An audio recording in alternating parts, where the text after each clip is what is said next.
Tapos na to. Tapos na. 5 years na nga lang eh, di ba? Yung 5 years na yun, 7 years. 7 years. Bakit na 7 years yung 5 years? Eh kasi a shortening of time. Sa dulo ng 7 years. Alam ko, isang factor, yung apopis. Ang wormwood.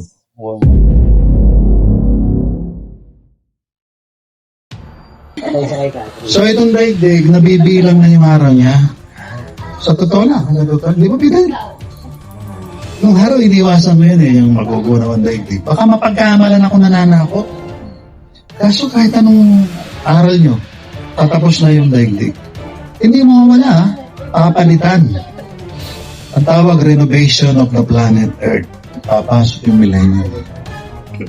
Tapos na to. Tapos na. 5 years na nga lang eh, di ba?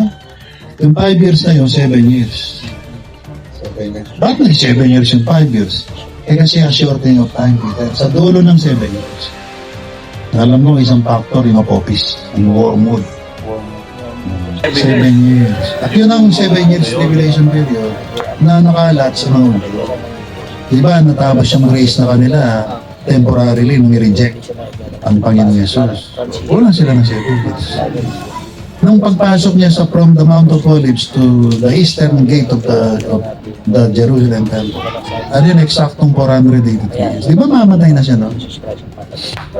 Ayun, mula noon, cut off siya. Pero sabi sa Book of Daniel, and he will be cut off, mamamatay, not for himself, but for us. Yung kamatayan ni Kristo ron, ito lagi ko sinasabi sa inyo, yung sa Calvary, kaya tayo pinapadaan ngayon doon, hindi para maligtas ha. Ligtas na tayo doon sa Gospel of Christ. Para magligtas. Oh. Kaya tayo pinapadaan dito sa Gospel of God para magligtas. Tulad ng Panginoon Yesus. Kaya siya dumaan doon sa Calvary. Di ba liwanag ng sabi ng Diyos? Di ba pinawisan si Jesus sa parang dugo? Ayaw nga niya eh. O kasi save naman si Jesus. Kaya lang, not my will. Sabi niya, but thine will. Ano yung gusto na nga? Mamatay siya. Para kanino? Not for himself.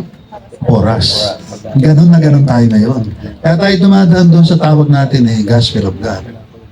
Para makapagligtas.